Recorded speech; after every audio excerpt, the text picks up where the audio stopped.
Olá, estamos lá. Boa noite a todos. Meu nome é Thiago Morelli, sou do Arquivo Nacional. Vamos iniciando aqui, aguardando um pouquinho mais para as pessoas irem entrando, irem acessando aqui o nosso evento, para a gente iniciar aqui mais um evento especial, o ciclo de palestras. Então, gente, boa noite a todos. Estou vendo aqui que o público está entrando, está chegando aos pouquinhos. Aguardando aqui alguns segundos só para o pessoal ir conectando, né? A partir do momento que entra o aviso aí do evento, as pessoas vão clicando, vão entrando. Vamos aguardando alguns segundos aqui só para a gente iniciar, para as pessoas que estão clicando aí, que estão acessando, não perderem nem um minuto dessa excelente mesa que a gente tem o prazer aqui de apresentar no Dia do Mestre, esse dia especial, 15 de outubro, né? Muitos dos colegas aí que estão acessando também são professores. Então, um grande abraço que eu dou a todos que estão aí presentes e acompanhando a gente aqui em mais um evento, né? Feriado aí para os professores, a gente que trabalha tanto, não só na sala de aula, mas em casa também preparando as aulas, né? Um dia super especial para a gente aí. Eu tenho esse prazer de estar aqui, né, comemorando o Dia do Mestre, junto com dois mestres que são referência aí para a gente, né? O professor Orlando de Barros e a professora Elizabeth Cancelli. Bem, feita essa introduçãozinha, esperando um pouquinho o pessoal acessar, vamos oficialmente dar início aqui ao nosso evento, né? Lembrando que o nosso evento, né, se chama Ciclo de Debates 90 anos de 30, e esse evento é organizado pelo Grupo de Pesquisa Dimensões do Regime Vargas e seus Desdobramentos, em parceria aí com o site História da Ditadura, que através da sua página aqui no Facebook está fazendo essa transmissão. Agradeço demais ao História da Ditadura, faz um trabalho maravilhoso, né, na figura do Paulo César Gomes, mas tem vários colaboradores, várias pessoas de um produto coletivo e da maior importância, ainda mais nesse momento atual que estamos vivendo. Então, agradeço demais ao História da Ditadura. Então, queria rememorar rapidinho, falando para vocês que o grupo de pesquisa Dimensões do Regime Vargas, né, tem como líder o professor Orlando, que está conosco aqui também essa noite, e ele foi criado extraoficialmente lá para 2012, mais ou menos, quando a gente começou a se reunir as pessoas que participavam da mesa na Semana de História Política da UERJ, a mesa desse mesmo nome, Dimensões do Regime Vargas, que sempre foi organizada pelo professor Orlando. Aí depois eu tive a honra de organizar junto com ele essa mesa, coordenar essa mesa junto com ele. Então ali a gente começou a receber mestrandos, doutorandos, né, graduandos também de várias universidades do Brasil inteiro. Hoje em dia nós temos mais de 100 pessoas no Brasil todo, de todas as regiões do Brasil, né, pessoas que estão iniciando suas pesquisas, desenvolvendo suas pesquisas, que podem dialogar conosco aí. Então, se você quiser fazer parte desse grupo, do nosso grupo de pesquisa Dimensões do Regime Vargas e seus desdobramentos, é só você mandar uma mensagem para esse e-mail que está aparecendo na tela aí, Grupo Vargas CNPq. É um grupo que começou extraoficialmente em 2012, que agora em 2020, no início de 2020, a gente registrou o grupo, o professor Orlando registrou o grupo. Então, você é super bem-vindo para dialogar com a gente, apresentar sua pesquisa, mostrar sua pesquisa. A gente já organizou vários dossiês temáticos em revistas, por várias revistas, e lançamos nosso primeiro livro em 2017. É um grupo que está sempre aí nos eventos, a gente troca fontes, troca ideias. Essa ideia de organizar o evento foi feita coletivamente dentro do grupo de pesquisa. Então, ficam todos convidados. Dito isso, feita essa pequena introdução aqui, hoje a nossa mesa trata sobre as oposições ao governo Vargas. Teremos 3 blocos aqui. A ideia é que o evento termine ali por volta de 8h30, 8h40. O primeiro bloco vai ter uma exposição inicial da professora Cancelli e do professor Orlando, né, falando sobre a forma de Vargas de governar, sobre como foram criados esses inimigos, quem se opunha a Vargas, quem apoiava, enfim, dando uma geral sobre essa questão. Na segunda parte do bloco, novamente o professor Orlando e a professora Cancelli falaram alguns aspectos das oposições políticas ali em relação ao governo Vargas. Vamos ver se a gente fala um pouco também dos principais, né, movimentos ali, a Revolução de 32, de São Paulo, né, revolta ou revolução, enfim, pode discutir um pouco isso. A oposição de Flores da Cunha, no Rio Grande do Sul, como Vargas lidava com os comunistas, com os integralistas, e ver se a gente consegue avançar ali no final para falar sobre desdobramentos disso, no pós-45, de repente pontuar brevemente ali a questão da UDN e a posição de Carlos Lacerda. Mas vamos ver o que a gente consegue fazer, um evento curto, daria um curso de 6 meses aqui, esses dois professores poderiam dar para a gente, né? Mas nós temos só 1h30, então vamos ver o que a gente consegue fazer possível. Então, passo a palavra primeiramente para a professora Elizabeth Cancelli. Agradeço demais, né, a sua presença e gostaria que ela fizesse a exposição inicial agora para vocês.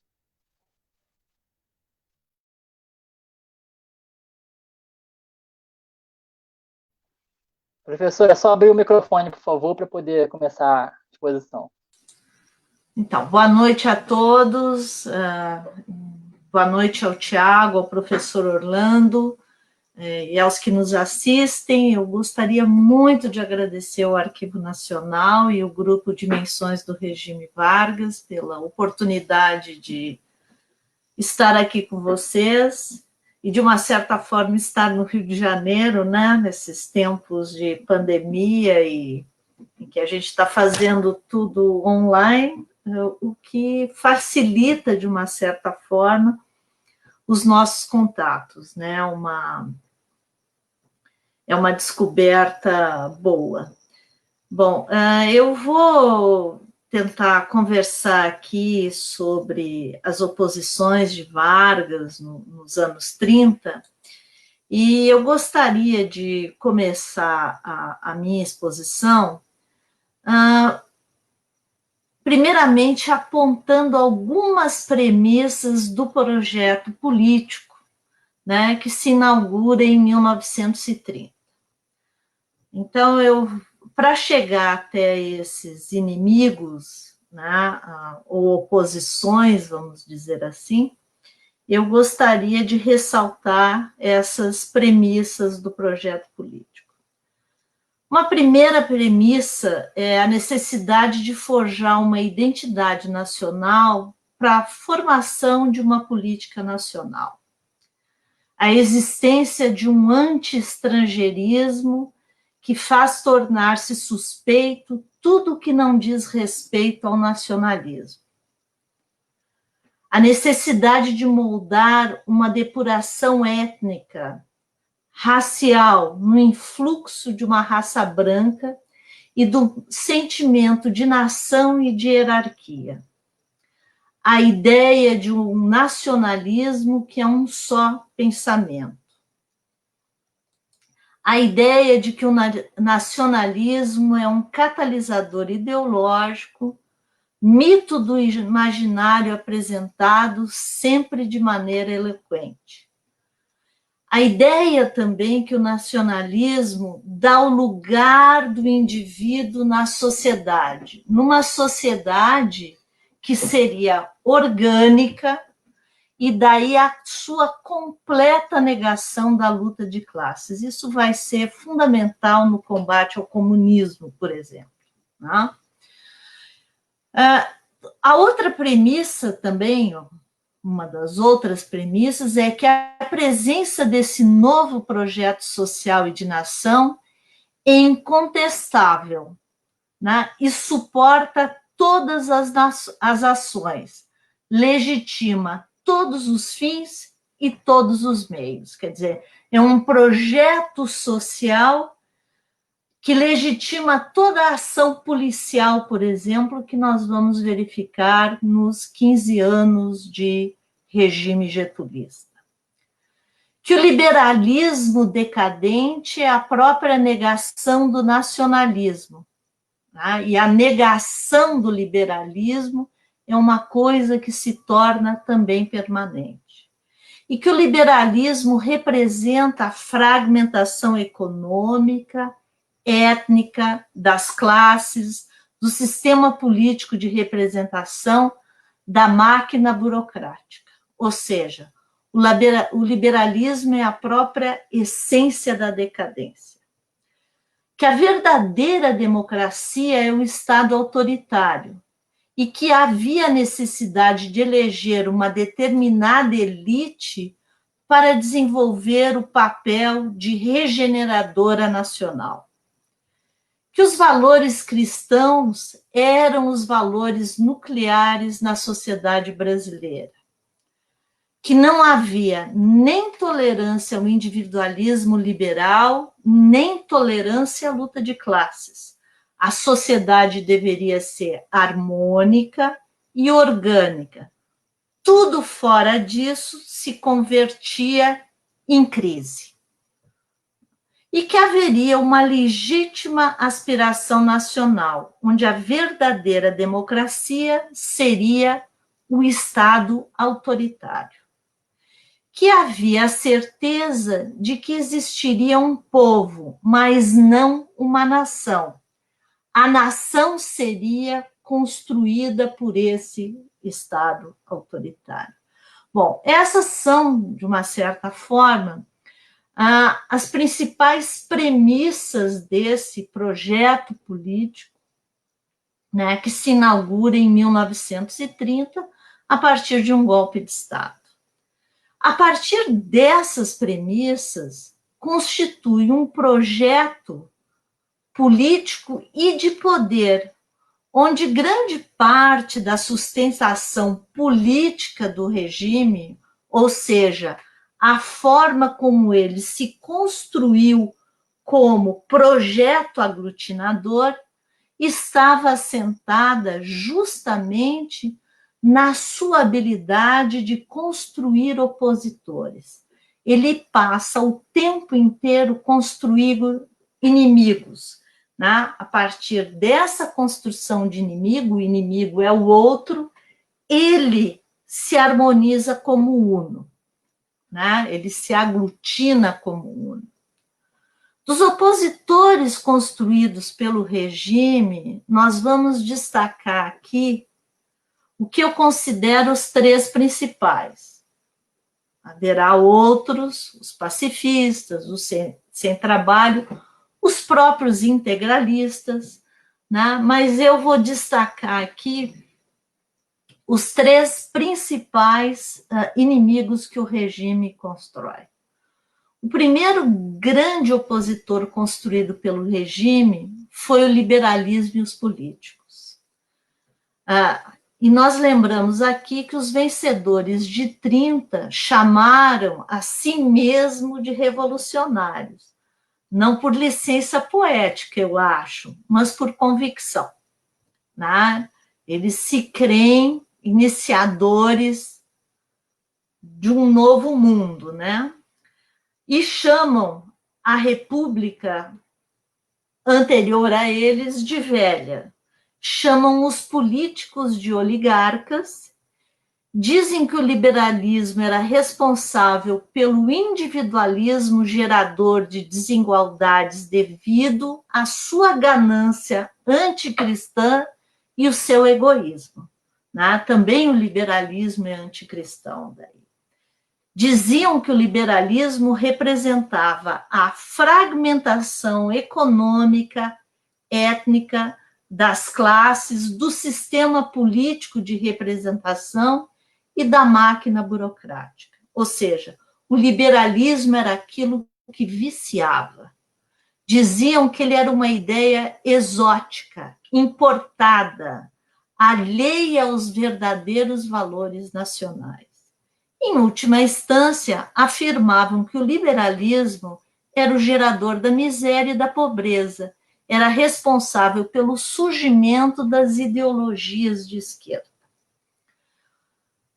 A grande revolta de 32, por exemplo, a Revolta Paulista de 32, representou para o regime, por isso, uma grande derrocada do que eles chamaram da velha política.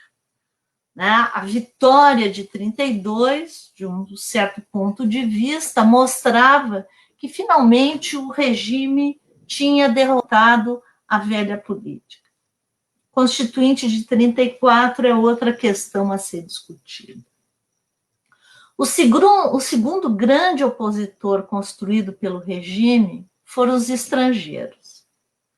Tá? Segundo esse projeto, os estrangeiros seriam alheios ao espírito de brasilidade. Não se adaptavam ao todo orgânico, harmonioso e sem conflito que era o projeto desse Estado. Eram elementos exógenos, em última instância, inadaptáveis, especialmente os japoneses e seus descendentes e os judeus.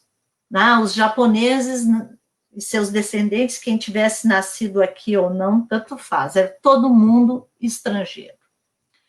A guerra e a presença de estrangeiros e seus descendentes fez muito mais fácil nesse sentido, quer dizer, quando surgiu a guerra, o esquadrinhamento policial para o controle total da população. Internamente, principalmente a partir de 42, foram institucionalizadas uma série de medidas repressivas, via nova legislação sobre estrangeiros e nacionais. Né? Essas medidas repressivas que apareceram principalmente depois de 42, fizeram com que os militares se incorporassem definitivamente ao serviço repressivo. Da polícia, isso é muito importante para a gente entender depois a história de determinados militares. Então, da polícia eles obteriam paulatinamente o know-how de vigilância, de controle, de repressão e de brutalidade. Seria o início da policização militar brasileira, né? Uma força militar, parte dessa força militar que se transforma em polícia. E o terceiro grande opositor construído pelo regime foram as ideologias de esquerda, em especial os comunistas, que viraram sinônimo de todas as esquerdas. Em vários momentos, os comunistas foram associados aos judeus, mas, diferente dos judeus e estrangeiros, nunca perderam a sua funcionalidade como inimigo construído. E por que isso? Porque o discurso os associava a uma aberração política, social e psicológica, alheia aos valores mais dignos da tradição cristã. Porque também eles eram quem mais se prestavam a desempenhar o papel de colocar em perigo o projeto de construção de uma grande nação, unificada social e ideologicamente, verdadeiramente nacional. E foram os comunistas quem mais impulsionaram a ação da polícia. Sobre os comunistas focou-se a parte mais apurada da repressão ao longo do tempo. Graças aos comunistas também, a implantação da violência aberta como instrumento de política. Não foi apenas especializada essa violência aberta e intensificada nos anos 30, mas ela recebeu nos anos 30 um novo sentido, dinâmica, uma nova dinâmica e um novo papel político-social. A construção do perigo comunista foi a mais intensa justificativa à associação mítica coletiva de uma ideologia como obra do demônio, de um demônio estrangeiro, não cristão. E graças ao perigo comunista, constituiu-se uma forte triangulação de informações internacionais para a repressão ao comunismo. Então, interna e externamente, através, fundamentalmente, da centralização da polícia do DF, que funcionou como uma espécie de polícia federal. Para a gente ter uma ideia dessa triangulação policial, por exemplo, nós tivemos convênios em 1905 e 1920 entre Argentina, Bolívia, Peru, Uruguai, né? Mas em 42, Argentina, Bolívia, Brasil e Uruguai assinam um reforço de acordo procurando o intercâmbio informal de trocas de informação sobre comunistas, fundamentalmente. Havia também um grande estreitamento de relações para controle de comunistas entre o Brasil e a Itália de Mussolini. Já tinha estourado a guerra quando Filinto Miller recebeu em 1941, em outubro precisamente, a Croce Corona d'Italia, né? Mas juntamente com ele receberam a homenagem o Gustavo Capanema, ministro da Educação, Francisco Campos, ministro da Justiça, o maior ideólogo do Estado Novo, Frederico Barros Barreto, presidente do Tribunal de Segurança Nacional, Hernando Reis, e assim vai. Godofredo da Silva Teles, aqui em São Paulo, que era presidente administrativo do Estado, né? E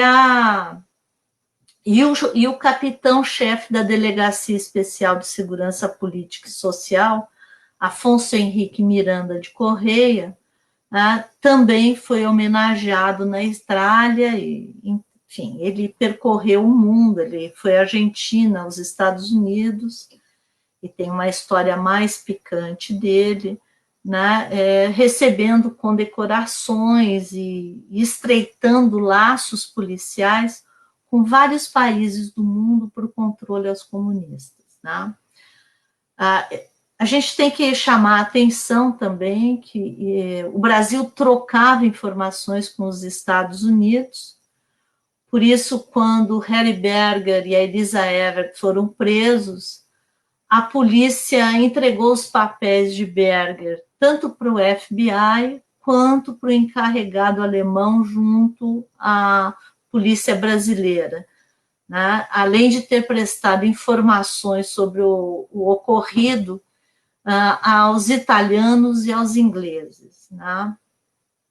Havia uma forte ligação da polícia do DF com a Alemanha nazista, e eu gostaria de chamar a atenção, já encerrando aqui, que em fevereiro de 1937, depois de ter visitado os Estados Unidos, o chefe da Delegacia Especial de Segurança Política, o Afonso Henrique, de quem a gente já falou, partiu secretamente a mando pessoal de Getúlio Vargas, com destino a Paris, sob a alegação de que participaria do Congresso Mundial de Documentação Internacional. Na verdade, a mando de Vargas, né, ele iria para a Alemanha, onde ele permaneceria trabalhando junto à Gestapo, né, e Himmler o condecorou com a ordem de primeira classe da Cruz Vermelha. Teremos mais questões a formular, mas eu gostaria de chamar a atenção para isso, né, de como o projeto político foge esses inimigos e como a presença comunista tem um forte poder de aglutinação, né? E como ela é importante, para esse Estado totalitário, para esse projeto que tem como base o totalitarismo, não que ele consiga se instituir como totalitário. Aliás, hoje, na Alemanha, se questiona muito se Hitler conseguiu realmente instituir um Estado totalitário, mas isso é uma questão que a gente pode discutir depois. Mas eu queria levantar essa questão invertendo a ordem, né? Ou seja, a criação de inimigos é fundamental para esse projeto político. Obrigado, professora Cancelli, excelente exposição. Me faz relembrar um pouco também, que a gente pode falar mais adiante. Recentemente escrevi um capítulo para um livro também sobre a repressão no governo Vargas. Aí a gente faz aquela releitura de todo mundo que já escreveu sobre isso, inclusive da professora Cancelli, revisitando algumas obras. É interessante que todo mundo que escreve sobre a repressão, todos os autores que eu encontrei, que eu li, que escrevem sobre repressão, em algum momento eles questionam sobre como essa questão da repressão ficou pouco marcada, né, em relação ao Vargas, na historiografia e também na memória, né? Mas a gente pode falar um pouco mais adiante sobre isso. Agora vou passar a palavra para o professor Orlando. Antes disso, vou colocar de novo aqui o e-mail do grupo, que algumas pessoas mandaram nos comentários, eu vi pedindo que colocasse novamente o e-mail do grupo, lembrando que o grupo vargasnpq@gmail.com, faltou o .com ali, daqui a pouco eu edito e coloco. E quem quiser fazer parte do grupo, mestrando, doutorando ou graduando, também somos abertos a todos, independente de titulação. O importante é querer debater o governo Vargas, para a gente apresentar nossas pesquisas, conversarmos sobre nossas pesquisas, para produzirmos conhecimento e produzirmos história. Mais uma vez, estendo um abraço a todos os professores que estão acompanhando a gente, agora que estamos com uma audiência maior, né? No início eu falei, eu torno a repetir, agradecer a todos, né, que estão acompanhando, e em especial um abraço aos professores, por esse dia do mestre, que a gente conta aqui com a professora Cancelli e com o professor Orlando de Barros. E com isso eu passo a palavra para o professor Orlando de Barros, pedindo para ele também fazer um apanhado, né, sobre essa questão das oposições do governo Vargas. Eu tinha pedido também para ele falar um pouco sobre essa relação do Vargas com os integralistas. Então fica à vontade, Orlando. Um abraço, um prazer estar aqui com você, com a professora Cancelli, e fica à vontade para a sua exposição agora. Obrigado, Tiago. Um prazer ouvir a professora Elizabeth Cancelli, que, aliás, me poupou muito ao falar das suas, enfim, essa introdução geral, não é? As oposições e as preocupações de Vargas. Bom, você me pede para falar sobre os integralistas, e, na verdade, os integralistas estão entre os inimigos ou a oposição fabricada e necessária de Vargas. Não é? A rigor, eu diria que nem os integralistas são propriamente uma oposição, mesmo porque, a partir do Estado Novo, o que a gente vê, quando Vargas põe em prática todo um projeto que vem do passado e ele vai sendo aperfeiçoado ao longo do tempo, uma grande parte do que se estabelece coincide também com um programa do movimento integralista. Não é? Essa oposição integralista, de algum modo, ela se estabelece pelo fato de que os integralistas fizeram um movimento contrário ao governo de Vargas. Na verdade, atentaram até contra a vida dele.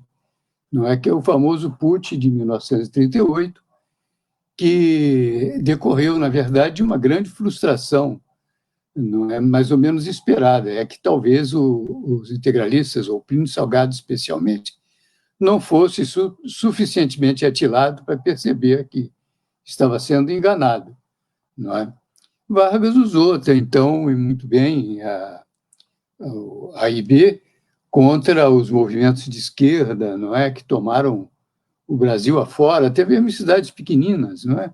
No interior do Espírito Santo, por exemplo, eu me lembro quando era garoto que se falava muito em Colatina, no interior do Espírito Santo, de uma terrível refrega com mortos e tal. Enfim, dos integralistas contra os partidários da ANL. Bem, então, Então, o putsch de 1938 ocorre justamente porque os integralistas acreditavam que era sabido que o governo estava para mudar, para endurecer, e que eles teriam um papel nesse governo de Vargas. O Francisco Campos, por exemplo, esteve com o Plínio Salgado um tempo antes e avisou ele que o golpe estava vindo realmente. Tinha data marcada. Novamente, na véspera do golpe, ele esteve lá e tal, confirmou que a AIB faria parte do governo Vargas a partir do fim de 1937, e o que aconteceu é que Getúlio fica mudo depois do golpe do Estado Novo, e no dia 2 de dezembro, 22 dias depois do golpe, ele liquida, dissolve todos os partidos políticos, inclusive a AIB. Bom, a AIB se recolhe, não é? O Plínio Salgado, enfim, se retira, vai para o interior de São Paulo e fica mais ou menos à margem dos acontecimentos. Mas era sabido que haveria alguma reação. E ela houve, de fato, não é? Um grupo, vamos dizer, minoritário da AIB, não é? E é ele que é responsável pelo putsch, que se dá em circunstâncias muito dramáticas, não é? Porque o socorro a Vargas demora 5 horas para chegar. Todo mundo estava ocupado naquela hora. Vargas teve, ele e sua família, que se defender. Então, foi uma coisa muito grave, não é? Mas, finalmente, se resolveu, muitos foram presos, houve mortos, dizem até que uma execução nos jardins do Palácio, mas, em seguida, eles esperavam uma depuração grande de todos os implicados e simpatizantes do integralismo, mas tal não aconteceu. Muito ao contrário, não é? Houve uma certa calma de todos os lados. Aliás, o país se pacificou, não é? Os comunistas sabemos muito bem por quê, mas os integralistas. Bom, foi indicativo, por exemplo, uma mensagem que a embaixada americana manda para o governo em Washington, dizendo o seguinte: olha, aqui está uma paz, a gente estava esperando que houvesse uma reação dos integralistas, uma segunda onda, mas o que acontece é que está todo mundo aqui preocupado com a Copa do Mundo. Bom, eu esclareço que em 1938 estava a Copa da França, não é? Era a primeira vez que seria irradiada pelo rádio, né?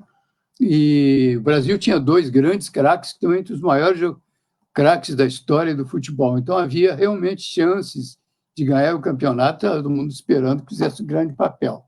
Bem, então diz a embaixada que, olha, não se pensa em mais nada, do governo, as oposições, todo mundo só pensa em Copa do Mundo. Bem, na verdade, o que o governo faz a partir de então é monitorar os potencialmente perigosos, enfim, aqueles que, de algum modo, podiam criar caso, e foi absorvendo, não é? Uma boa parte de pessoal da integralista realmente fazia parte do governo, não é? Ou eram militares, muitos da Marinha, por sinal, muitos eram burocratas. Havia, na verdade, enfim, integralistas de todos os cantos. Agora, recentemente, escrevi um trabalho sobre o Pedro II no Estado Novo, e tá lá tinha um monte de professores e funcionários integralistas e tudo. Bom, esses foram absorvidos, não é? E, em seguida, o governo tornou-se muito tolerante em relação à ideologia, não é? Mesmo porque o Estado Novo foi cada vez mais se tornando um regime mais à direita, não é? Agora, eu digo com a ideologia em que sentido? Bom, até 1942, as embaixadas da Itália e da Alemanha financiavam uma quantidade grande de periódicos Brasil afora, não é? Deixaram de publicar os periódicos em língua italiana e alemã, porque isso ficou proibido desde o golpe do Estado Novo, não é? Bom, mas muito tolerante com ideologia em outro sentido. Por exemplo, a embaixada continuou a financiar a imprensa brasileira, como, por exemplo, a Gazeta de Notícias, no Rio de Janeiro, a Reação Brasileira, que ficaram favoráveis ao ao eixo, contrários à Inglaterra e aos países do Ocidente. Isso, é claro, até o fim de 41, começo de 42. Bem, então o governo foi extremamente tolerante em todos os aspectos, né? Em relação à política, em relação à guerra, em relação aos judeus, por exemplo. Não é? E tudo muda a partir de 1942, quando os integralistas fazem um papel extremamente útil. Não é? É por isso que, de certo modo, essa oposição a Vargas é, em grande parte, fabricada, porque naquela hora era útil, de novo, tornar os integralistas inimigos, não é? É que eles podiam, naquele momento, se identificar com a quinta coluna. Né? O Brasil caminhava rapidamente para um conflito. Não é? Por exemplo, quando os navios estavam sendo torpedeados, motivo da entrada do Brasil na guerra, muitos integralistas foram denunciados, com razão ou não, porque eram espiões, porque anotavam os navios no porto e assim por diante. Tanto que um integralista proeminente acabou sendo processado, não é? E condenado à morte, porque depois do putsch integralista, o Getúlio faz um adendo à Lei de Segurança Nacional, instituindo a pena de morte, e o Melo Mourão, que é o Gerardo Melo Mourão, que foi esta pessoa, ele foi condenado à morte e depois, é claro, a pena foi comutada para 30 anos de prisão, depois para 6 anos de cadeia, daqui a pouco estava solto e ainda continuou integralista, no final dos anos 40 e ainda dos anos 50. Bom, então o integralismo se torna útil nesse sentido. Tanto é que, em 43, não é, o DIP vê que o integralismo tinha se tornado um tesouro. Não é? Faz, por exemplo, uma semana antifascista. E como faz essa semana? Bem, já havia, desde 42, uma grande participação dos estudantes com movimentos de massa, inclusive, não é claro, sob muita suspeição do governo, mas pressionando o governo para entrar na guerra. Nessa altura, o Brasil já estava até bem próximo, já estava sendo agredido, na verdade, né? pelos submarinos. Né? Bem, mas então faz essa tal semana antifascista e há, inclusive, um simulacro de julgamento público do Plínio Salgado, que foi, obviamente, condenado a uma pena extremamente alta. Não é? Bom, agora, por que não se pode dizer propriamente que o integralismo tenha se tornado, de fato, um movimento oposicionista ao governo Vargas? Porque, a rigor, uma boa parte do programa, eu disse isso, de certo modo, que era o programa do integralismo, não é, foi posta em prática pelo Estado Novo, não é? Ou vamos dizer, pelo governo Getúlio, de um modo geral, não é? Em muitos aspectos, desde muito cedo. Por exemplo, o integralismo pregava o fim da questão social, e o seu método era o corporativismo. Quer dizer, o Estado, de cima para baixo, ditava um pacto aos trabalhadores e aos empresários, aos patrões. Bem, isso começa desde cedo. É verdade que vai sendo arrumado ao longo do tempo e tomará a forma definitiva, vamos dizer, de 38, 39 em diante, se cristalizar em 40, nos anos 40, não é? Em 43, vamos dizer.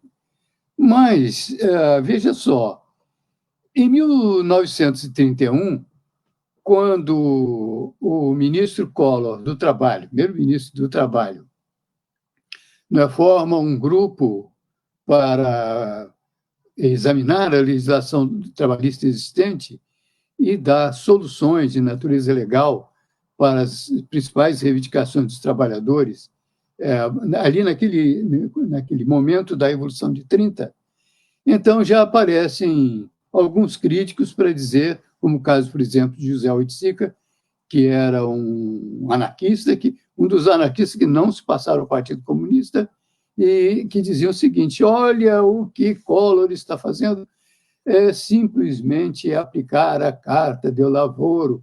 Quer dizer, então, isso já vem desde largo tempo. Enfim, a professora Cancelli falou nisso até, não é?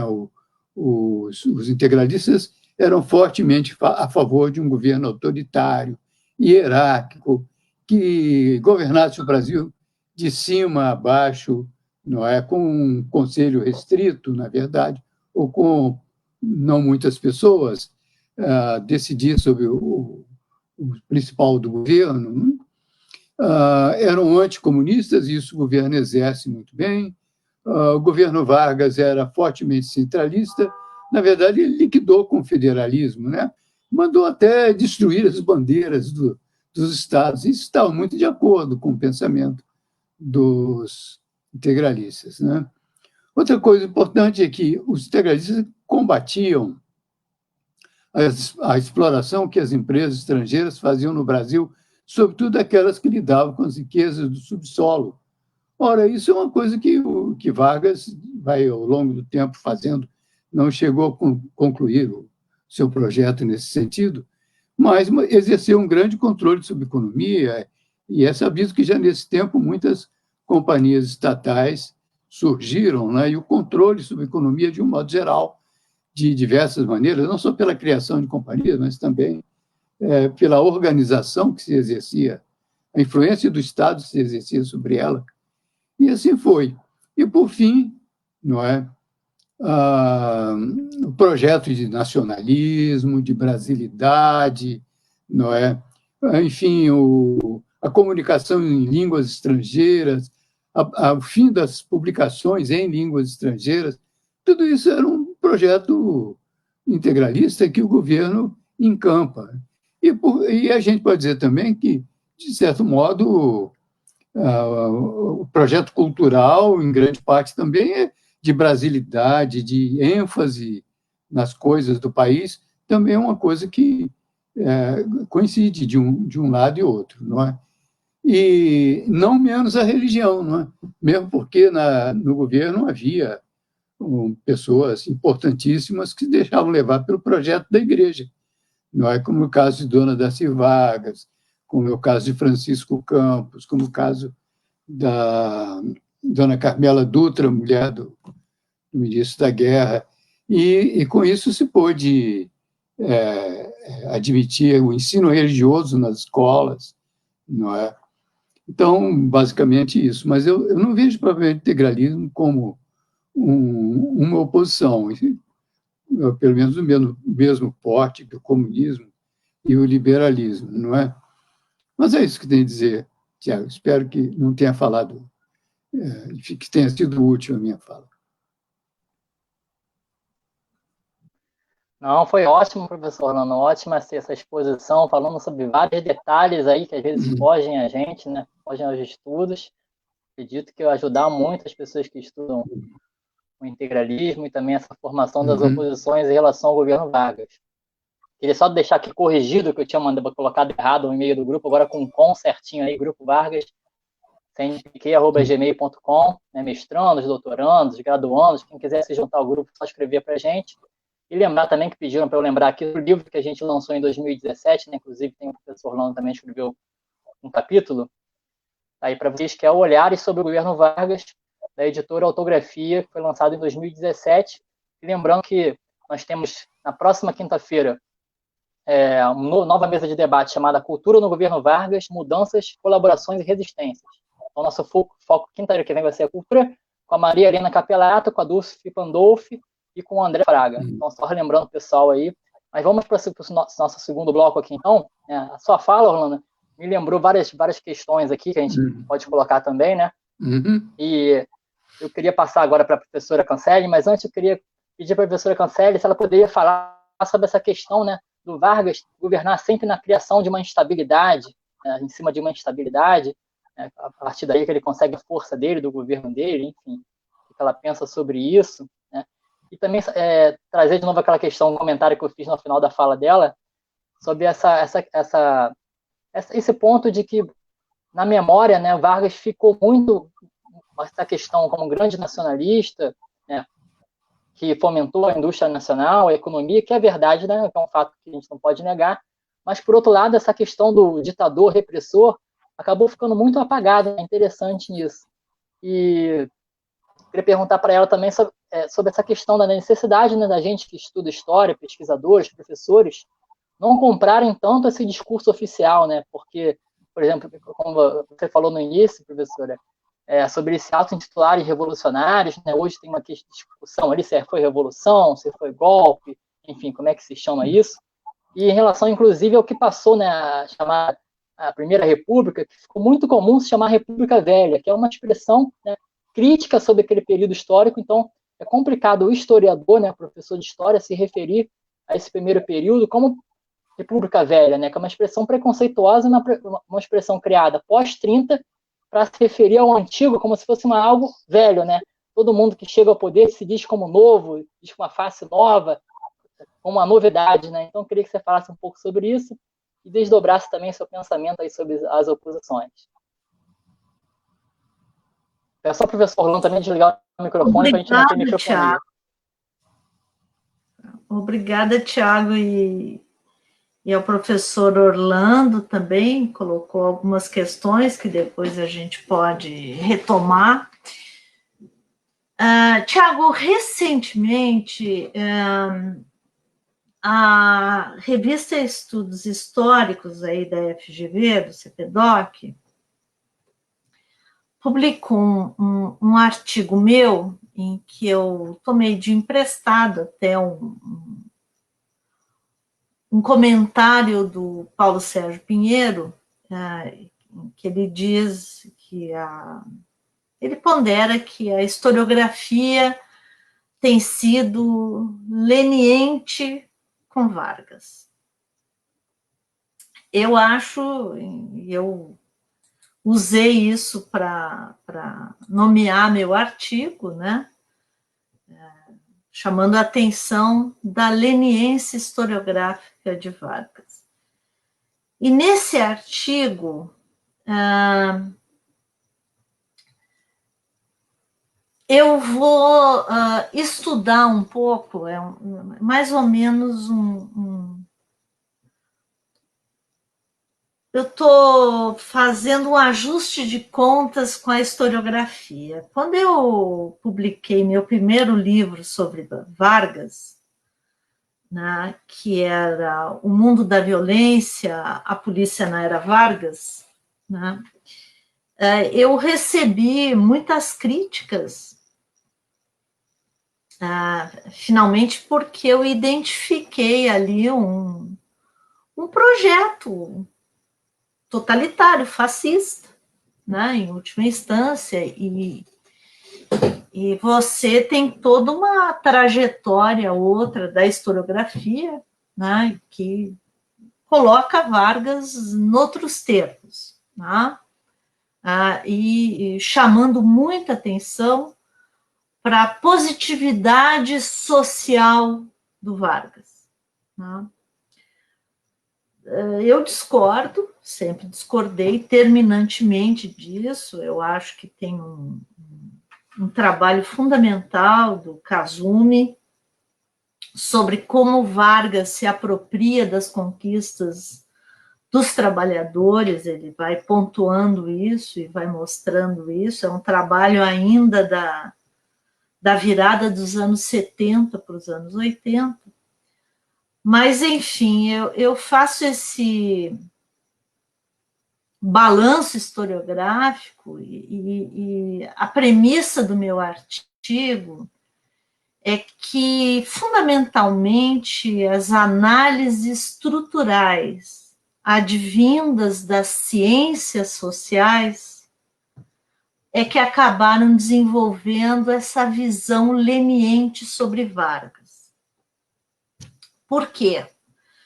Isso eu fui amadurecendo na medida em que eu fui aprofundando meus estudos sobre Guerra Fria, um tema que eu venho estudando há vários anos agora, e esses estudos me permitiram, vamos dizer assim, adentrar no pensamento das teorias da modernização, tão em voga nos anos 50 e 60, e na sua subsequente teoria da dependência, né?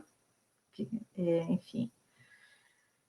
E o que eu pondero nesse artigo é que, do ponto de vista historiográfico, a minha opinião é essas análises foram etnocêntricas e tiveram uma visão regional da história.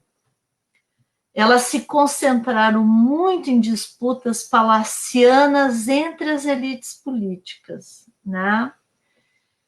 E mais ainda que eu digo é que, e aí eu chamo a atenção para o fato de que a questão social não é uma questão política por essência, né?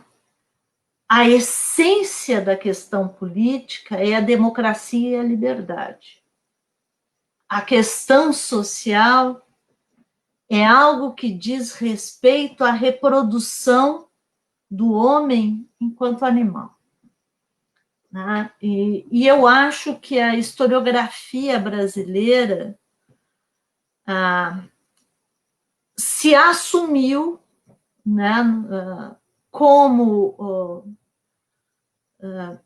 vamos dizer assim, herdeira das teorias da modernização que visavam levar o país, né, para um outro destino, ou seja, o Brasil deveria deixar de ser o que eles chamavam de um país tradicional para ser um país moderno. Né? Então, o que eles buscam, essa historiografia busca? Busca a modernidade trazida por Vargas e o encampar do Vargas da questão social. Então, a questão da liberdade é uma questão secundária, a questão do autoritarismo é uma questão secundária. A questão da repressão, a questão da polícia, quer dizer, a tal ponto, por exemplo, que você tem vários autores que apregoam que Vargas não tinha conhecimento do que Filinto Miller fazia. Todo mundo tinha, o mundo inteiro tinha, os serviços de informação tinham, os consulados, as embaixadas, os governos internacionais tinham, mas Vargas não tinha informação. Então, a questão da repressão policial, para vários autores, ela é tida como um desvio de caráter, de conduta de Filinto. Né? E eu acho isso muito complicado, primeiro porque eu acho que não se sustenta em termos de documentação, né? E eu acho muito complicado essa personificação. Por quê? Porque essa polícia do DF, ela tem um papel estrutural para esse novo Estado que é inaugurado em 30. Né? Então, acho que essas questões são extremamente complexas e acho que a leniência, a nossa tradição de leniência, vem daí. E acho complicado, por exemplo, vamos dizer assim, como falam os psicanalistas, né, esse recalcamento do autoritarismo brasileiro, a tal ponto, por exemplo, que algumas vertentes de interpretação, vamos dizer hoje, que o nosso atual governo é caudatário do integralismo. Eu não acho. Né? Eu acho que não entenderam muito bem o papel dos militares, né? E eu acho que esse lumpenfascismo, que eu estou chamando de lumpenfascismo, tomando de emprestado uma expressão que não é originariamente minha, mas esse lumpenfascismo que nós vivemos hoje, ele não vem nem do integralismo, nem do getulismo. Nós somos uma sociedade com uma tradição, que tem uma tradição política autoritária muito arraigada, mas esse lumpenfascismo vem de parcelas que ocuparam um espaço muito complicado, porque não são dos porões da ditadura, são do subporão da ditadura. Então, eu acho que é muito complicado, né? Mas, enfim, é mais ou menos isso a minha fala. Sobre a questão de Vargas, essa estratégia de colocar um contra os outros, quer dizer, o Oswaldo Aranha contra o Góes Monteiro, faz parte de uma estratégia de controle de poder, onde você cria crises o tempo inteiro, né? Porque é muito importante criar crises para você mostrar que medidas de estabilidade sempre são necessárias, né?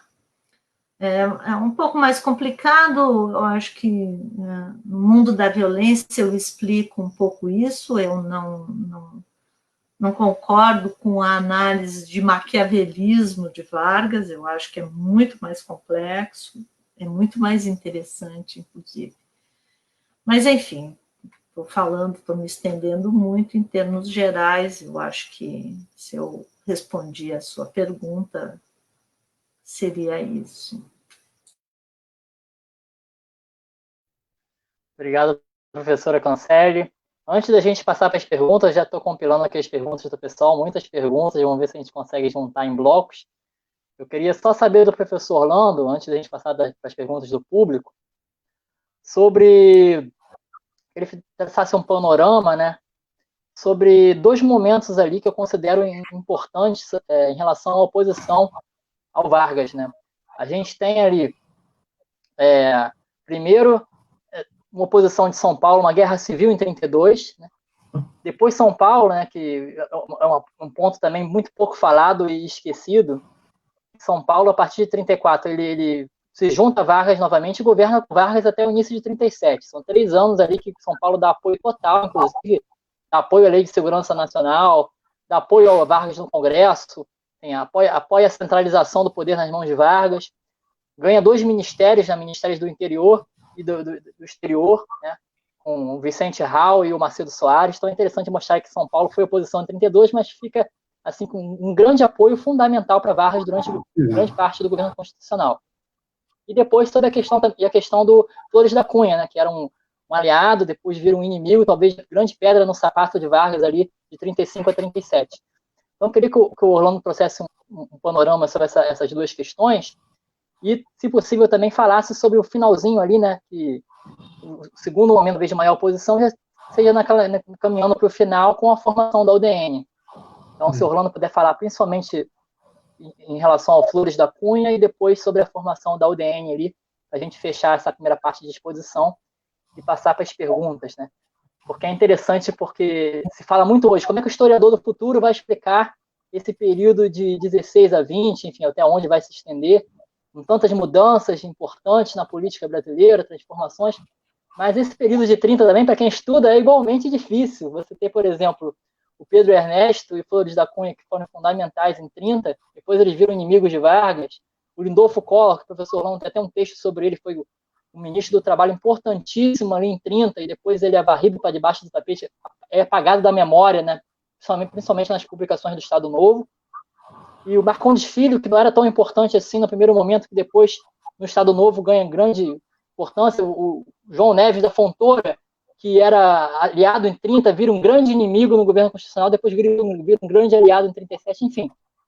É bastante difícil para a gente estudar também essas mudanças que acontecem bruscas ali, né, de contexto, de conjuntura, em poucos anos, ao longo dos anos 30. Então, eu queria que o Orlando falasse um pouco sobre Flores da Cunha ali no pré-37 e depois sobre a UDN ali no 45, para a gente fechar essa primeira parte e passar para as perguntas do público. Sim.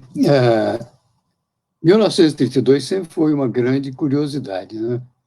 Então, por isso, li muito sobre o assunto, mas, na verdade, até ainda hoje em dia, tenho muitas dúvidas a respeito, né? O que, olha, é uma coisa saudável, né? Diga-se de passagem. Mas, veja só, o que realmente muito me intriga vamos dizer, eu começo com uma foto, não é uma foto que é a revista Fonfon, na verdade, uma revista muito popular no Rio de Janeiro, no Brasil, não é? Então, isso logo depois de 32, a foto, enfim, muito boa, foto muito significativa, mas é uma foto que mostra Getúlio Vargas recebendo a liderança paulista, não é? E os líderes de São Paulo, né, naquele momento. E é claro que uma boa parte deles eram pessoas que tinham tomado parte na recente revolta ou Revolução de 32, como preferirem, não é?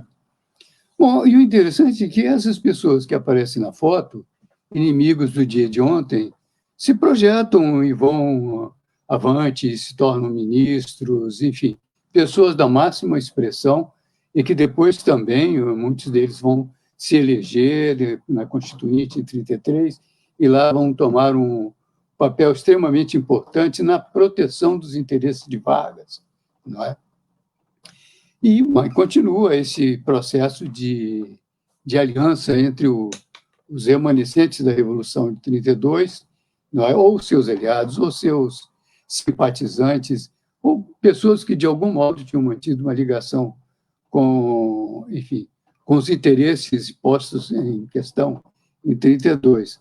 Até que Armando Salles se torna um interventor em São Paulo e, adiante, se torna candidato a presidente da República nas eleições de 38, quando, vamos dizer, esse ciclo de 32 a 38, talvez se possa dizer que se fecha. Mas o curioso é que, na verdade, 32, sob certo aspecto, é muito benéfico para São Paulo, porque Getúlio vai se tornar muito mais atento às reivindicações de São Paulo, não é? Vai abrir os cofres, não é? Daí em diante, enfim, os seus prepostos ministros e técnicos estarão muito atentos a desfazer as necessidades de São Paulo, mas porque também ele está convencido que, a partir dali, São Paulo realmente é a locomotiva do Brasil. Não tinha sido até 1925, ou pelo menos dividia até 25 com o Rio de Janeiro o esforço da produção moderna do país. Mas, a partir de 32, parece que Vargas se convence de que era necessário dar essa preeminência econômica a São Paulo, e assim vai, ou pelo menos me parece que vai. Bem, eu continuo muito preocupado e curioso com essa questão e não a fechei. Mas eu vejo, por exemplo, que muitos dos problemas que Vargas teve que enfrentar ao longo do tempo, em que ele exerce a sua capacidade de jogar um contra o outro, como você diz, na verdade nasce de 1932, do apoio ou do envolvimento que, eventualmente, essas pessoas tenham feito em relação ao movimento de 32, como é o caso, por exemplo, do Collor, né? Então, o Collor estava indo razoavelmente bem, embora se possa dizer que Vargas era muito ciumento do relativo sucesso que ele fazia. Não estava muito satisfeito com a proximidade dele com os trabalhadores. Não é? Havia desentendimentos, acredito que especialmente por causa disso. Então, a aproximação de Lindolfo Collor com o movimento de 32 de São Paulo foi, vamos dizer, a gota d'água, o que leva, na verdade, ao conflito entre os dois, embora mais tarde tenha havido uma aproximação. Não é? Bom, em relação ao Flores da Cunha, é também uma coisa muito complicada, não é? Flores da Cunha e outros também, não é? sobretudo gaúchos, né? Mas o problema é que, de certo modo, era uma questão de escolha, porque Flores da Cunha e Góes Monteiro tinham um conflito antigo desde o tempo em que Góes Monteiro esteve sediado lá no comando do Terceiro Exército, no Rio Grande do Sul. Não é? E o Flores da Cunha também era uma pessoa voluntariosa e também tinha um projeto político nacional, e, enfim, e é por essa razão que eles acabam se chocando com Vargas. Não demora, não é? Mas o problema todo também era que Góes Monteiro era excepcionalmente importante no esquema de Vargas, não é? Vale dizer que sem Góes Monteiro no comando do Estado-Maior do Exército, dificilmente ele poderia ter dado o golpe de 37, não é? E desde muito antes, porque é Góes Monteiro, na verdade, que acha que precisa pacificar as Forças Armadas de todo modo, não é? E disciplinar os tenentes, que é coisa que ele realmente faz. E Vargas dependia muito disso. E se Vargas depois se tornou uma pessoa tão poderosa, em grande parte se decorre do apoio dado por Góes Monteiro ao projeto dele, não é? Bem, então o governador do Rio Grande do Sul, o Flores da Cunha, é sacrificado nesse aspecto. E Góes Monteiro não quer de modo nenhum que se envolva a força militar policial gaúcha nos acontecimentos nacionais. Aliás, a acusação era justamente essa, que o Flores da Cunha tinha montado um exército particular. A força policial gaúcha era muito, muito, muito além do necessário, não é tanto a regular quanto uma de reserva. Bem, então, na verdade, Vargas foi prático e objetivo. Não só ele liquidou um inimigo, como reforçou o papel enfim, o prestígio do seu grande apoiador, não é? Enfim, não sei se é isso que você queria ouvir exatamente, mas essas coisas todas se imbricam e se combinam, não é? No sentido de que, a cada tempo, Vargas aproveita essas experiências todas. Enfim, o seu combate à Revolução de 32 muito acresce nesse sentido, né? Bom, você quer que eu fale um pouco sobre o que acontece em 45? A formação dos partidos, né? O que é que eu penso a respeito? Olha só, Tiago, você sabe, um dos mais importantes instrumentos de Vargas foi a propaganda que ele exercia através dos órgãos publicitários do governo, não é? Ele teve vários ao longo do tempo, não é? E foi usando cada vez mais de maneira aperfeiçoada até criar o DIP em 1939, que era de uma eficiência muito grande, não é? E dotado de extraordinários recursos. O DIP ali abrigado na Secretaria da Presidência da República e exercia um controle extraordinário da imprensa, da publicidade, do rádio. É quem manipulava, por exemplo, a Voz do Brasil, que era uma coisa extraordinariamente importante. É quem organizava a difusão dos programas brasileiros em língua estrangeira através da Rádio Nacional.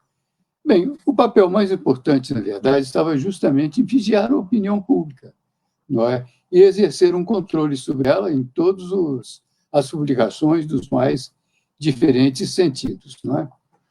Bom, acontece que em 1942, não é, o governo se torna, já era ambíguo em muitos aspectos, mais ambíguo ainda, porque no momento que começa a guerra, não é, sucederá que um governo que tem um aspecto de direita, muito mais próximo dos regimes que vai combater, vai fazer guerra a eles, não é?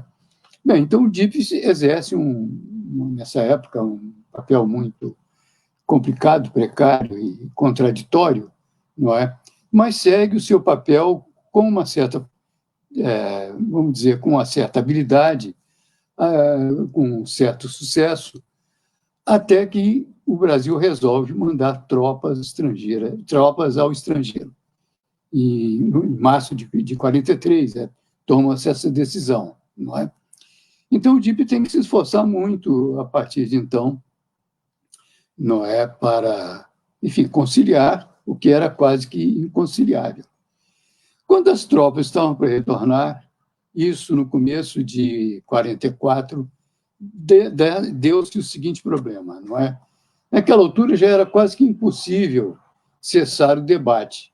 Aliás, no final de 44, exatamente, o Francisco Campos, questionado pela imprensa, ele vai e diz que o debate para a sucessão de Vargas estava aberto.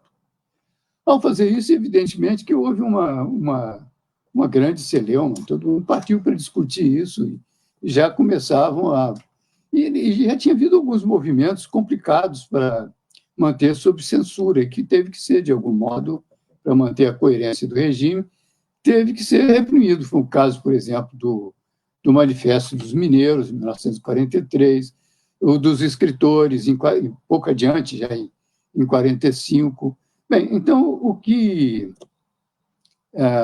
sucede é que esse anúncio do Francisco Campos foi revogado e as pessoas reprimidas, aqueles que puseram as mangas de fora, foram reprimidos.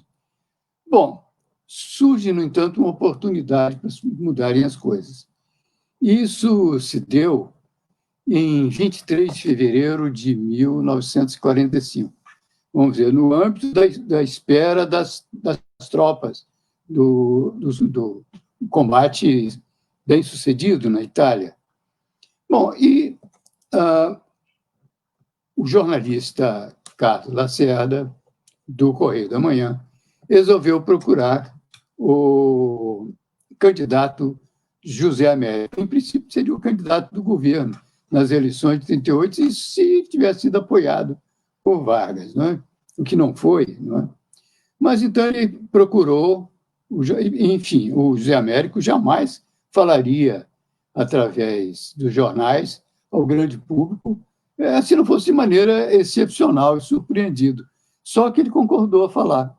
Então, Lacerda foi à casa dele, fez a entrevista, e no dia seguinte, quer dizer, a entrevista feita no dia 22, no dia seguinte, 23, ela saiu.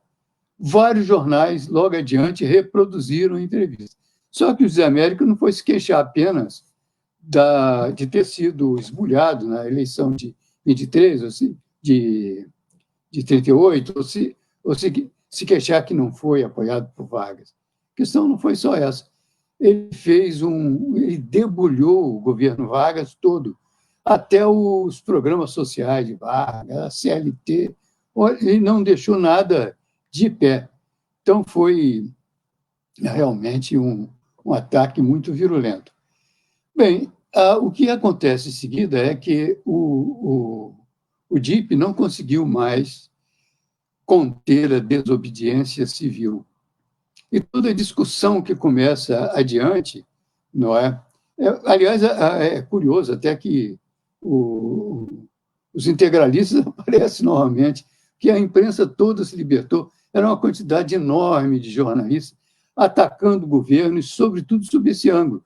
Vargas era fascista, Vargas era verdadeiramente o principal integralista do país e tal, e vai por aí.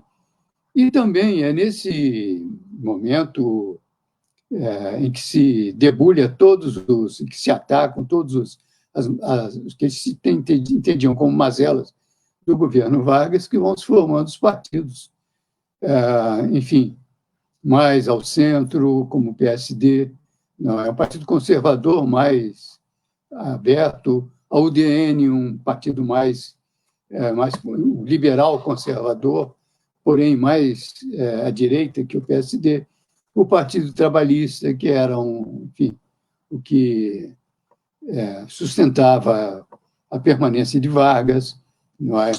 E o Partido Comunista, que acaba também tendo oportunidade de tentar a sucessão de Vargas, né? Bom, na verdade, O que a gente vê adiante, Vargas não conseguirá, evidentemente, quando isso é sabido, não conseguirá se candidatar, depois em outubro, não é? Mas, enfim, ali estava posta, enfim, o conjunto das disputas partidárias seguiriam adiante, não é? Com o Partido Trabalhista apoiando Vargas até 54, e não é o Partido,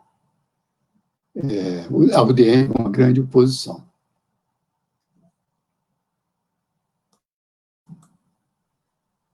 Obrigado, Orlando, pela... Oi. Ok. Desculpa. É até difícil falar ok hoje em dia, porque as pessoas entendem logo que está ok. Eu falei ok. Foi ótimo, Rolando. Vamos passar agora para as perguntas, nossa última parte do nosso evento aqui. Né? Eu coletei algumas perguntas aqui do público. Aí eu vou fazer 2 perguntas aqui do público para a professora Cancelli e depois 2 para o professor Orlando.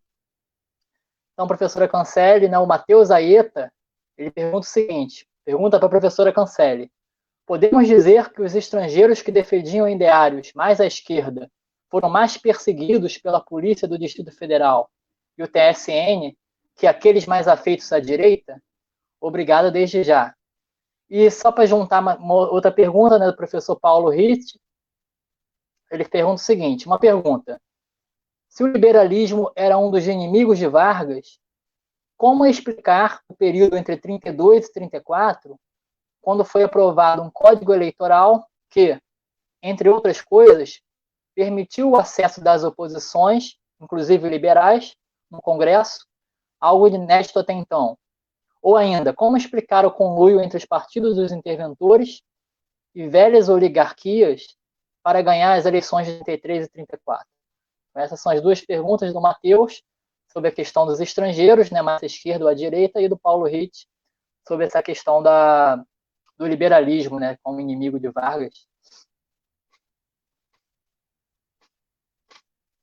Ao microfone, professora, por favor. Muito obrigada pelas perguntas. Eu vou responder a primeira delas, dizendo que sim, as ideologias de direita foram as grandes perseguidas. Obviamente, nós temos uma outra questão que é importante, né? Que foi a perseguição aos judeus e o fechamento da entrada aos judeus, que começa já em 36, 37, né? Isso é uma coisa muito complicada. Tem a Tuti Carneiro, a tese de doutorado dela é sobre isso, ela levanta questões muito importantes e uma série de outros trabalhos que ela acabou orientando também, né? Então, nesse aspecto, o antissemitismo foi muito complicado, né, e muito presente nos anos Vargas, e além de associar o judeu ao comunista, mas não tratou só de perseguir aos comunistas. Nesse sentido, foi muito mais democrático, né? Estou brincando, é claro. Então, Paulo Ritt, também muito obrigada pela pergunta. O governo Vargas é fundamentalmente antiliberal, né? E eu acho que eu gosto muito do trabalho do Paulo Sérgio Pinheiro, a estratégia, como é que é o nome do trabalho do Paulo Sérgio? Não é a estratégia da recusa, eu acho que é a estratégia da recusa, se não me engano. Que é um trabalho que ele demorou muito tempo para escrever, e o Paulo Sérgio vai mostrando ali como, na verdade, essa aliança feita em 32 e que desemboca na Constituinte de 34, ela foi uma farsa, e como a Constituição de 34 sempre foi uma letra morta. E ele vai mostrando nesse trabalho várias questões ali importantes, que seria uma abertura ao liberalismo de 34, que na verdade nunca ocorreram, né? Agora, essas outras alianças entre elites, em vários lugares, óbvio, elas existiram, né? Mas eu acho que tem duas coisas que eu acho que seria interessante serem aprofundadas e se procurar em acervos documentais, né? Em primeiro lugar, eu acho que esquecer um pouco a categoria oligarca, né, para poder procurar nesses acervos documentais que tipo de alianças são feitas com quem e quando, né, e o que sustenta, por exemplo, essas alianças do ponto de vista político e do ponto de vista dos interesses econômicos e da própria corrupção, né, que eu acho que seria interessante isso. Eu acho que tem outra coisa que seria muito interessante estudar, é o queremismo, né, em 45, e porque todos nós sabemos que o Dulles foi assessor de informação, vamos dizer assim, do Departamento de Estado, né? Ele era um engenheiro que se tornou historiador, etc., e fez um trabalho magnífico analisando anarquistas e comunistas no Brasil, as esquerdas, sindicatos, etc. Ele dá a entender, num dos livros dele, que Vargas faz um grande acordo em 45 com os comunistas, né, que se engajam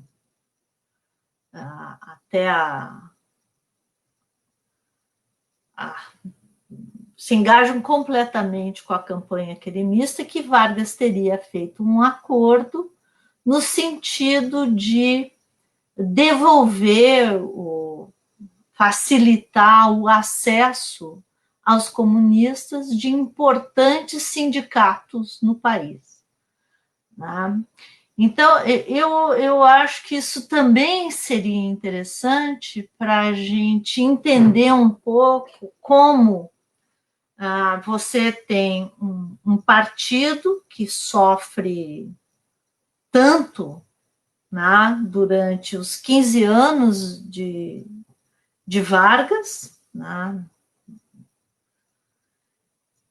a ponto de entregar 2 mulheres para a Gestapo, né, que acabam morrendo em campo de concentração, de manter Prestes nas condições que ele foi mantido na prisão, e de Herberger ter enlouquecido, né, dentre outras coisas, né? Então, o que leva a se estabelecer essa estratégia do queremismo? Isso eu acho que a historiografia, do meu ponto de vista, ainda deixa a desejar, bem como eu acho que ainda não se aprofundou nas alianças políticas, no surgimento de grandes fortunas, né, durante esse período, etc. Bom, agradeço novamente, espero ter respondido de alguma forma. Obrigado, professora. O Rafael Nascimento escreveu aqui o nome do livro do Paulo Sérgio, até coloquei aqui, de estratégias da ilusão. Isso, o da Raimundo é da Mineres Maroni, é daí as estratégias da ilusão, exatamente. Isso. Obrigada, Rafael. Só para lembrar aqui. Então, e agora para o professor Orlando, né, nós temos 2 perguntas também aqui. A primeira, do Rafael Nascimento Gomes, é o seguinte: sem dúvida alguma, a Segunda Guerra Mundial aprofundou certos debates políticos. Quais foram os efeitos da Segunda Guerra Mundial nas oposições ao Estado Novo? Então, essa é a primeira pergunta. E a segunda, da professora Vera Borges, diz o seguinte: pergunta para o professor Orlando. Assistindo ao debate, certamente temos muitas pessoas com interesses em pesquisar sobre o período Vargas. Na sua percepção, quais são as lacunas existentes na historiografia sobre as oposições nas décadas de 30 e 40 que merecem novos estudos?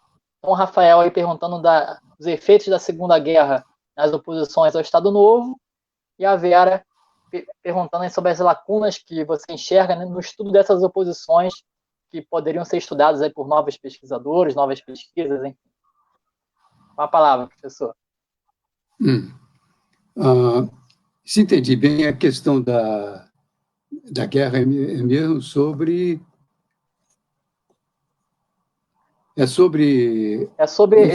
Ele pergunta quais são os... a Segunda Guerra Mundial aprofundou certos debates políticos. Quais foram os efeitos da Segunda Guerra nas oposições ao Estado Novo? O que a guerra gerou em relação à oposição ao Estado Novo? Bom, a guerra levou uma dependência enorme do Brasil e dos Estados Unidos, não é?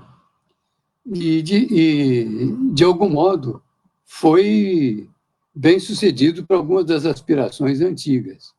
Então, de certo modo, isso reforçou a posição de Vargas. Por exemplo, os militares viviam chorando o pouco investimento do governo nas Forças Armadas. Elas estavam mal equipadas, e de fato estavam. Algumas estavam caindo aos pedaços, como a Marinha.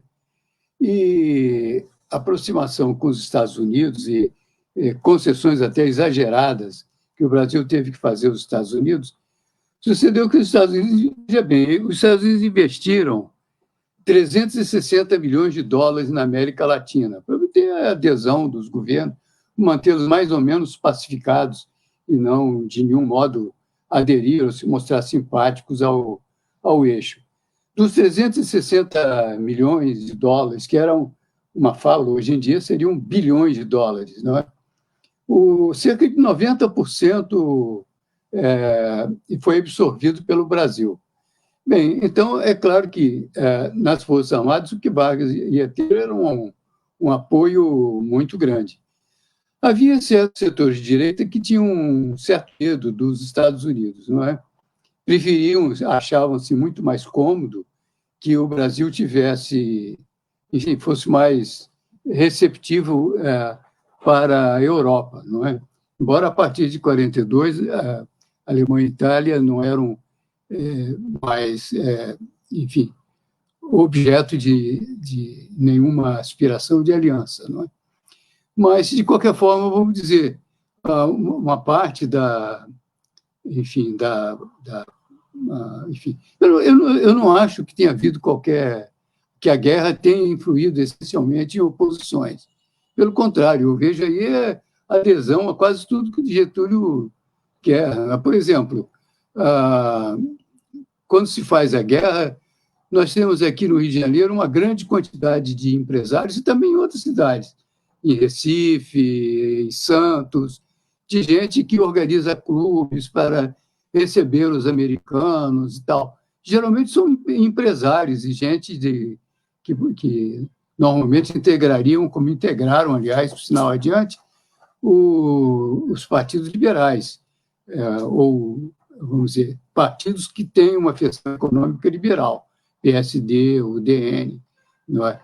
Enfim, eu não creio que tenha a guerra trazido oposição ao Getúlio. Pelo contrário, Getúlio, desde que desejou entrar na guerra, ele só tem apoio, a começar pelo fato que as Forças Armadas são extremamente gratas a ele.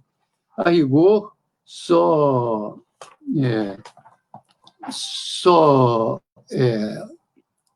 tem realmente uma oposição no fascismo, evidentemente, não é? Porque nós temos aqui algumas pessoas que ficaram, enfim, lamentando a neutralidade do Brasil, não é? Que foi rigorosamente mantida até 42, até 41, fim de 41, porque aí dá-se uma coisa vergonhosa, que o Brasil se aproxima exageradamente dos Estados Unidos, aceita todos os rogos, até mesmo a cessão territorial. Então, de modo geral, não há ninguém que se oponha seriamente a isso, a não ser os fascistas. Não é? Evidentemente, são os saudosos e também tidos como partidários enfim, suspeitos de serem quinta coluna, de algum modo. A outra pergunta agora? A da Vera. A da Vera sobre... Ô, Tiago, por favor, me repita a pergunta da Vera. Ah, sim, já sei. Vou falar aqui. É sobre as lacunas que existem no estudo das oposições dentro do governo Vargas. Vou ver se eu consigo colocar aqui para a gente ver. Não, eu já vi. Aqui, vou colocar na tela para você poder ler. Olha, das lacunas, eu acho que é muito mal conhecido ainda, não é, esse período em que, a partir de fevereiro, enfim, naquele branco do DIP, não é? Então, que discussões se processaram ali? A imprensa, aliás, é muito reveladora nesse sentido, não é?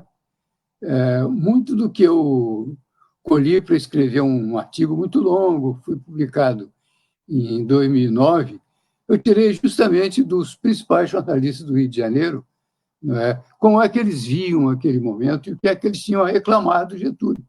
Por que tínhamos chegado àquela situação política que era muito grave e muito tensa, que podia ser bem menos se Getúlio tivesse cuidado, pelo menos, de preparar o país, enfim, para a inevitável abertura que teria que haver em 45. A professora Cancelli falou do queremismo. Eu também acho que, sobre o comunismo, por exemplo, é uma das coisas mais interessantes que acho, porque até outro dia, antes do fim da guerra, o DIP proibia severamente que se mencionasse, se não fosse, claro, alguma operação que resultasse numa derrota dos nazistas ou numa batalha, não é? Se não fosse isso, que se podia falar, por exemplo, Stalingrado caiu, isso é claro, podia se falar, mas qualquer coisa que, de algum modo, resultasse no elogio da União Soviética, ou, enfim, alguma coisa que fosse positiva, não podia. Da mesma maneira que também não se podia mencionar a União Soviética nas peças de teatro de revista, nas novelas e séries do rádio, não se podia falar, não é?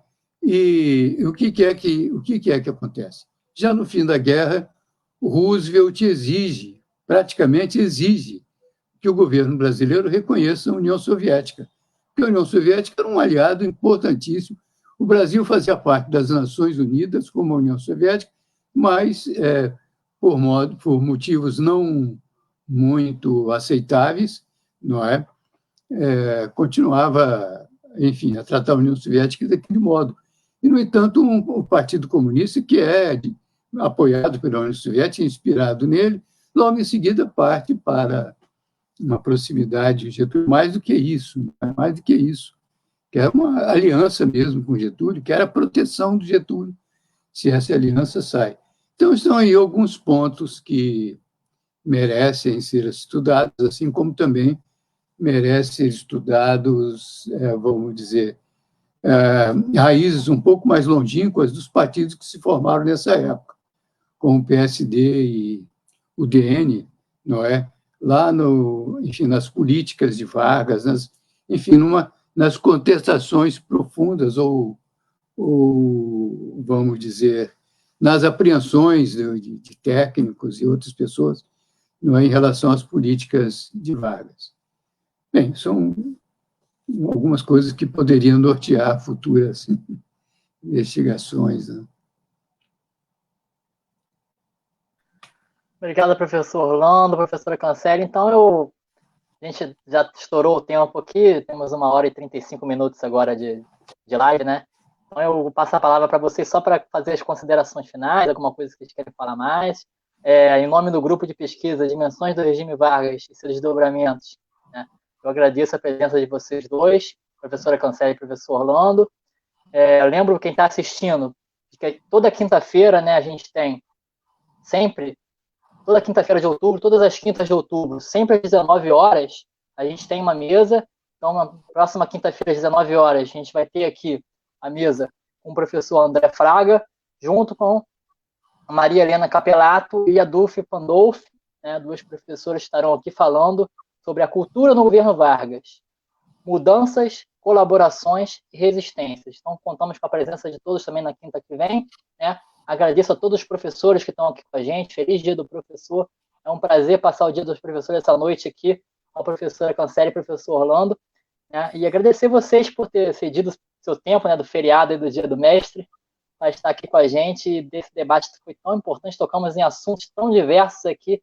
Como eu falei, né, daria 6 meses aí de debate, um curso inteiro na universidade, e a gente tentou aqui em 1h30 tocar apenas em alguns pontos aqui importantes, centrais, permear alguns pontos para suscitar, né, a curiosidade e colaborar também com os pesquisadores, né, com os colegas que estão assistindo.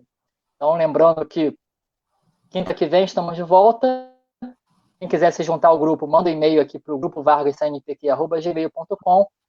Com isso, eu passo a palavra à professora Cancelli para suas considerações finais. Agradeço demais, professora, pela presença. Um grande abraço. Por favor, professora Cancelli.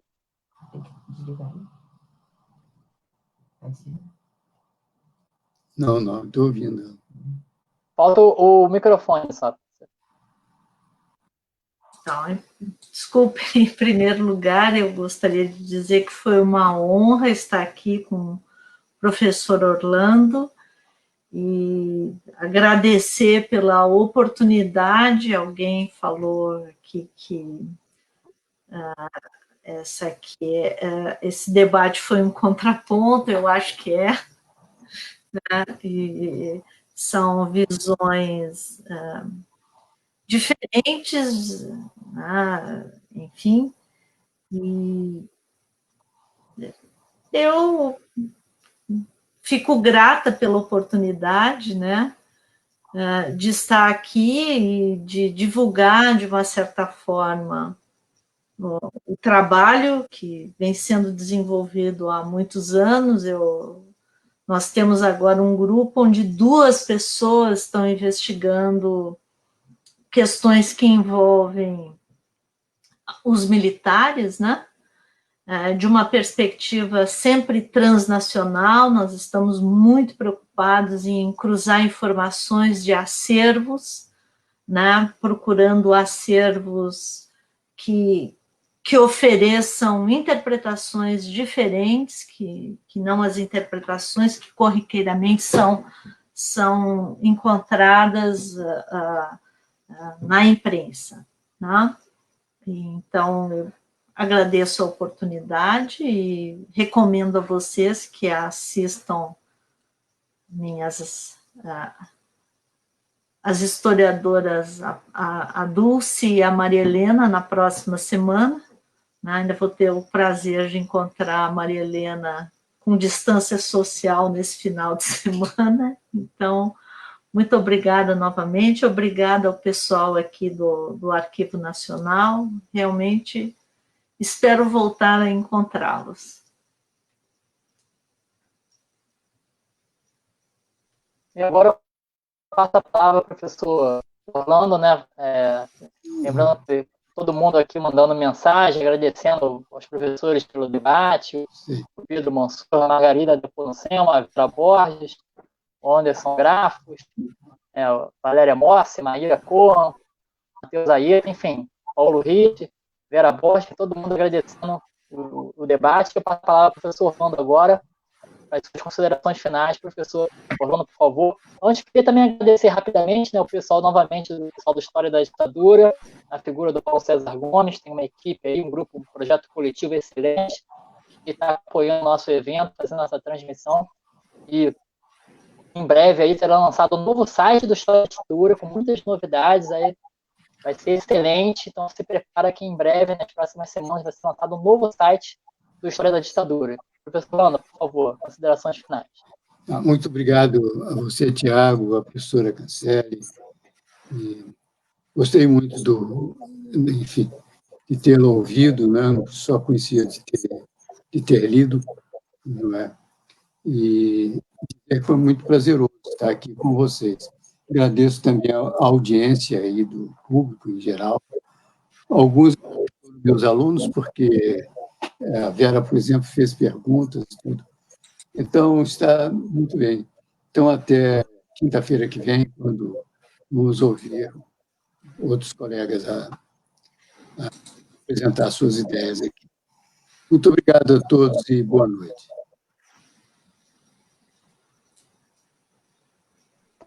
Bom, gente, até mais. Vou encerrar aqui a transmissão. E até quinta-feira que vem, às 19h, para a mesa sobre cultura no governo Vargas, como eu já falei para vocês aqui. Um abraço e boa noite, bom final de dia aí, restante do dia. Com todo mundo jantando agora, comemorando o Dia do Mestre. Um abraço. Obrigado. Tchau, gente. Yeah.